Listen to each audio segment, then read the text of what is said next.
구독과 좋아요는 저희 채널의 힘이 됩니다. 아침 햇살이 비치는 공방 안, 시향들이 가지런히 놓여 있다. 작은 유리병들이 빛을 반사하며 꽃향기와 우디향이 뒤섞여 공간을 채운다. 그녀는 조심스레 시향지를 들어 코끝에 가져다 댔다. 섬세한 손길, 고요한 표정, 누구보다 향기에 예민하고 냄새에 민감한 반응을 보인다. 향수는 기억을 담는 거예요. 어떤 향은 첫사랑을, 또 어떤 향은 아픈 이별을 떠오르게 하죠. 사장님, 저에게 맞는 향수를 추천해 주세요. 조동희는 45살 작은 향수 공방을 운영하는 조향사이다. 향기를 기억하는 능력으로 단골들을 사로잡았고, 남편 고나쿤과 아들과 함께 평범하지만 향기로 단단한 삶을 살아간다. 어스름한 저녁 퇴근길, 서류 가방을 든 고나쿤이 무거운 발걸음으로 집 현관을 들어선다. 문이 열리자 그녀가 미소로 맞이한다. 여보, 오늘은 왜 이렇게 늦었어? 신발을 벗으며 무심히 아내를 향해 고개를 든다. 넥타이를 느슨하게 풀며 대수롭지 않게 대답한다. 팀 회의가 좀 길어졌어. 늘 무덤덤한 말투였지만 최근 들어 그의 태도는 조금씩 달라지고 있었다. 출근할 때는 괜히 거울 앞에서 옷매무새를 고치고 퇴근하고, 돌아오면 묘하게 집에서 쓰지 않는 바디 클렌저 향기가 풍겼다. 동희는 그날 밤 남편이 두고 간 셔츠를 세탁기에 넣으려다 걸음을 멈췄다. 익숙한 머스크 향 뒤로 낯선 시트러스 향이 은근히 배어 있었다. 어느 날 동희는 퇴근에 돌아온 남편을 맞으며 고개를 갸웃했다. 집에서 쓰는 건 평범한 대형마트 브랜드 향기였는데 나쿤의 몸에서는 묘하게 세련된 고급 바디 클렌저 향이 났다. 여보, 혹시 사우나 다녀왔어? 회식 끝나고 근처 사우나 잠깐 들렀어. 하지만 동희는 알았다. 그 향기는 흔한 사우나에서 제공하는 대중적인 제품이 아니었다. 누군가의 취향이 담긴 고급스러운 향이었다. 직업상 향에 민감했던 그녀의 직감이 흔들리기 시작했다. 주말 분리수거를 하러 내려간 동희는 우연히 낯선 여자를 마주쳤다. 긴 머리에 예쁘장한 이목구비. 그녀가 쓰레기를 버리기 위해 봉투를 들고 다가오는 순간 익숙한 향이 코끝을 스쳤다. 그건 바로 내가 만든 향수의 향기였다. 저건 내가 직접 블렌딩한 향수잖아? 그런데 저 여자가 왜? 순간 심장이 빠르게 뛰었다. 나쿤의 몸에서 풍기던 향, 바로 저 향수였다. 그 후로 나쿤의 변화는 더 뚜렷해졌다. 퇴근 후 거실 거울 앞에서 셔츠 칼라를 정리하고 휴대폰을 손에서 놓지 않았다. 예전 같으면 대충 던져놓고 TV를 보던 사람이었는데 이제는 잠시 화장실에 갈 때도 휴대폰을 들고 갔다. 요즘 왜 이렇게 바쁘고 휴대폰은 또 왜 손에서 안 나? 회사 일이 좀 많아서 그래. 괜히 의심하지 마. 평소 외모에 무심했던 그가 변하고 있었다. 작은 습관들 하나하나가 의심의 그림자를 드리웠다. 친하게 지내는 친구 수인이 문을 열고 공방에 들어온다. 나쿤 씨 차가 우리 동 지하 주차장에 주차되어 있던데 너희 동 주차 공간이 부족하니? 뭐라고? 그럴 리가 없는데 지방 출장으로 내려갔어? 이상하네, 내가 너희 집 차량을 모를까? 지난주에도 같은 자리에 세워져 있었는데. 수인의 말에 그녀의 눈동자는 흔들렸고 손에 쥔 향수병이 미세하게 떨린다. 의심은 현실이 되기 시작했다. 어느 날 평소보다 일찍 귀가한 동희는 멀리서 나쿤을 목격했다. 그는 분명 우리들이 사는 동이 아닌 맞은편 동 현관으로 들어가고 있었다. 내 남편은 왜 다른 집으로 들어가는 걸까? 동희는 숨을 죽이고 멀리서 그 모습을 지켜보았다. 차마 바로 따라가지 못했다. 여자의 예감이 맞는 것인지 불안감이 엄습한다. 초인종을 누르는 나쿤의 손, 그리고 열리는 문. 오늘은 조금 늦었네. 그래도 서진이 보려고 한다름에 오빠가 왔지. 어느 다정한 연인들의 대사 같은 말들이 오간다. 수인이 카페에서 만나자는 연락이 온다. 핸드폰을 내밀며 사진을 보여준다. 주차장엔 그들의 차가 또다시 주차되어 있었고 사진 속엔 남편과 이서진이 나란히 걸어가고 있었다. 다정한 두 사람은 누가 봐도 연인 사이 같았다. 동희는 눈이 커지며 손이 떨린다. 이번에는 확실히 번호판까지 찍었어. 그리고 두 사람이 함께 걸어가는 것도. 이 여자 우리 동에 사는 입주민이야. 넌 어떻게 아는 거니? 엘리베이터에서 몇 번 봤지. 나쿤 씨는 우리 집이 106동인지 모르나 봐. 동희의 시선이 다시 폰의 사진으로 옮겼고 사진 속 여자를 뚜렷이 다시 보았다. 분리수거장에서 본 그녀가 맞았다. 또한 나쿤의 몸에서 난 향기가 그 여자와 같았다. 나쿤은 폰이 느려진다는 푸념을 하면서 이번에 새 폰으로 교체하겠다고 한다. 불편해서 이번에 바꿨어. 번호도 오래 써서 변경했어. 구폰이 덩그러니 서랍 속에 들어갔다.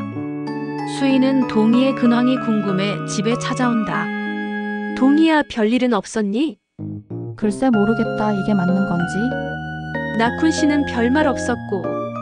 응, 이번에 휴대폰을 최신 폰으로 교체했어. 정말 그러면 그 폰 갤러리를 찾아봤어? 설마 초기화했겠지? 의외로 남자들은 귀찮아서 안 하거든. 우리 한번 폰을 뒤져보자. 하지만 그것은 결정적인 실수였다. 휴대폰에는 지워지지 않은 사진과 메시지가 남아 있었다. 이건 뭐야? 둘이 여행을 간 사진? 사진 속 나쿠는 웃고 있었다. 그 곁에는 분리수거장에서 마주쳤던 바로 그 여자, 이서진이 있었다. 이제 그녀의 정체가 완전히 드러났다. 동희는 그 길로 아파트 경비실을 찾아간다. 휴대폰에 있는 사진을 가르치면 물어본다. 이 여자 혹시 여기 사나요? 왜 그러시나요? 105동 사는데요. 분리수거장에서 실수를 한 것 같아서요. 네, 기억하죠. 향기가 늘 좋아서 인상 깊었어요. 퍼즐 조각이 맞춰졌다.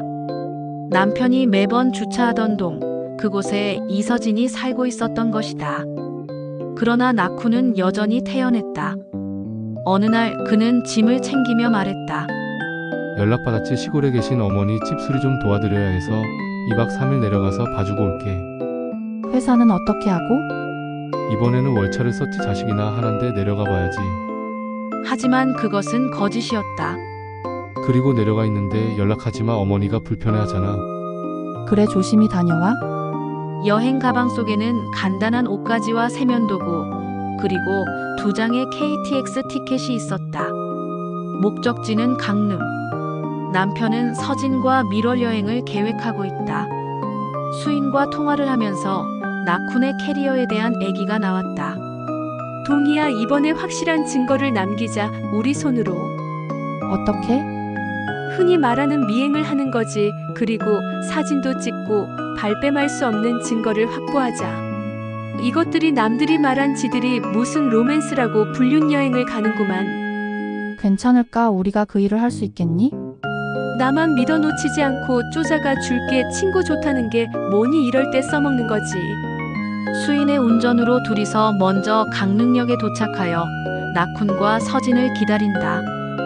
강릉역에 내린 두 사람은 세상에 두 사람만 존재하듯이 다정히 팔짱을 끼고 유명한 카페 거리를 거닌다. 함께 사진을 찍고 바다를 바라보며 웃음을 짓는다. 오빠 사랑해. 여기 오길 잘했어. 오늘 밤 오빠는 내 거야. 오빠도 서진이 사랑해. 이렇게 예쁜 서진이를 누가 안 사랑하겠니? 오늘 밤 알지? 오빠 자면 안 된다. 오빠만 믿어. 뜨겁지 못해 불타 죽는 밤을 보내게 해줄게. 그 장면은 고스란히 수인이 카메라에 담겼다. 동희야, 내 남편 맞지? 지금 저 여자랑 더러워라. 세상에 믿을 놈이 없다지만 어떻게 나쿤 씨가 그러니? 그동안 난 나쿤 씨에게 저런 면모도 있었는지 몰랐네. 얼마나 사랑꾼이니? 조선 팔도에 사랑꾼이 다 얼어 죽었나 보다. 저것은 사랑이 아니야. 더러운 불륜이고. 거시기 못해서 환장한 연놈들이지. 호랭이가 물어갈 연놈들 더러워서 못 보겠다. 상상도 못한 일을 지금 보고 있으니 드라마보다 더 막장이다. 동희야, 괜찮니? 글쎄 모르겠다. 막연히 상상만 했을 때는 무섭고 두려웠는데 바로 보고 나는 누구며? 저 사람들은 다 누굴까? 수인아, 나 어떻게 하니? 앞으로 어떻게 살아야 하니? 죄진 놈은 저렇게 행복해하는데 넌 괜찮아, 힘내자. 동희는 손이 떨려 휴대폰을 제대로 쥘 수도 없었다. 눈앞이 아득해졌다. 호텔로 들어가는 두 사람을 응시하며 넋을 잃은 동희였다. 해질녘의 강릉 바다는 모든 이야기를 품어준다. 나쿠는 카드를 내밀고 서진은 행복한 미소를 지었다. 체크인 부탁합니다. 성함이 어떻게 되시나요? 고나쿤입니다. 호텔 프런트에서 버젓이 이름을 말하는 남편을 보며 결정적인 증거를 확보했다. 차창 밖으로 스쳐 지나가는 풍경은 평소와 다르지 않았지만 차 안의 공기는 숨막히도록 무거웠다. 조동희는 차 뒷좌석에 앉아 손에 쥔 휴대폰을 내려다봤다. 화면 속 사진들, 남편 고나쿤과 내연녀 이서진이 웃으며 팔짱을 낀 모습, 그것들은 이제 돌이킬 수 없는 진실의 증거였다. 수인아, 나 이제 어떻게 해야 하지? 앞으로 어떻게 살아야 해? 동희의 떨리는 목소리에 옆자리 수인이 조용히 손을 잡았다. 동희야, 잘 봐. 저 두 사람이 얼마나 뻔뻔하게 행복한 척을 하는지. 넌 잘못한 게 하나도 없어. 오히려 이제부터가 시작이야. 동희는 눈을 감았다. 차 안의 정적 속에서 엔진 소리만 울려 퍼졌다. 그 순간 나쿤의 목소리가 귓가를 스쳤다. 출장은 길어졌어. 곧 돌아갈게. 수없이 반복되던 변명들, 그리고 낯선 향기. 모든 조각이 퍼즐처럼 맞춰졌다. 서울에 도착했을 때 이미 그녀의 마음은 결심으로 굳어 있었다. 집에 돌아오자마자 동희는 남편의 캐리어를 열었다. 안에는 허름한 셔츠 대신 새로 산 듯한 옷들과 호텔 어메니티가 차곡차곡 들어 있었다. 그녀는 옷자락을 쥐고 씁쓸하게 웃었다. 이제 숨길 수 없겠지, 나쿤. 그날 밤 나쿠는 아무 일도 없다는 듯 들어왔다. 여보, 많이 피곤하지? 시골에서 할 일 많았어. 그러나 동희는 더 이상 묻지 않았다. 대신 휴대폰을 그의 얼굴 앞에 내밀었다. 이게 뭐야? 시댁에 내려간다면서 호텔 프런트에서 찍힌 사진이야? 내가 이 여자의 이름을 직접 말하는 장면까지 다 있어? 나쿤의 얼굴이 순식간에 굳어졌다. 변명도 거짓말도 더 이상 통하지 않았다. 이서진의 향수를 기억해낸 순간부터 시작된 의심은 이제 돌이킬 수 없는 확신이 되었다. 조동희의 눈빛은 더 이상 흔들리지 않았다. 넌 내 남편이 아니라 내 인생을 무너뜨린 배신자야? 이제 내가 끝을 보게 할 거야? 나쿠는 마지막까지 발뺌했다. 여보, 그건 오해야. 잠깐 동호회 사람들하고 간 거야. 사진은 우연일 뿐이야. 하지만 동희는 이미 모든 증거를 손에 쥐고 있었다. 수인이 건네준 호텔 체크인 장면, 엘리베이터에서 두 사람이 다정하게 웃던 사진, 그리고 그의 쿠폰 속에서 발견된 수많은 메시지들까지. 오해라고? 그럼 이건 뭐야? 보고 싶어. 오늘 밤은 내 거야. 네가 보낸 거 맞잖아? 나쿤의 얼굴은 하얗게 질렸다. 그가 아무리 발뺌을 해도 이미 무너져 내린 신뢰는 다시 쌓일 수 없었다. 나쿤은 집안에서 내쳐졌고 회사에서도 소문이 퍼져 하루아침에 자리에서 쫓겨났다. 동료들은 비웃었다. 저렇게 반듯한 척하더니 결국 불륜이네. 이서진 역시 끝내 행복을 잡지 못했다. 그녀가 운영하던 피부샵은 곧 폐업에 몰렸고 단골 손님들도 등을 돌렸다. 불륜녀 가게라잖아. 누가 가겠어. 거리는 차가웠다. 손가락질과 수군거림이 이서진을 따라다녔고 결국 그녀는 허름한 원룸으로 내몰렸다. 반면 동희는 무너지지 않았다. 그녀는 조향사로서 다시 일에 몰두했고 새로운 향수를 개발하며 스스로를 지탱했다. 그 향은 배신과 아픔 속에서 피어난, 그러나 더 단단해진 그녀의 새로운 시작을 상징했다.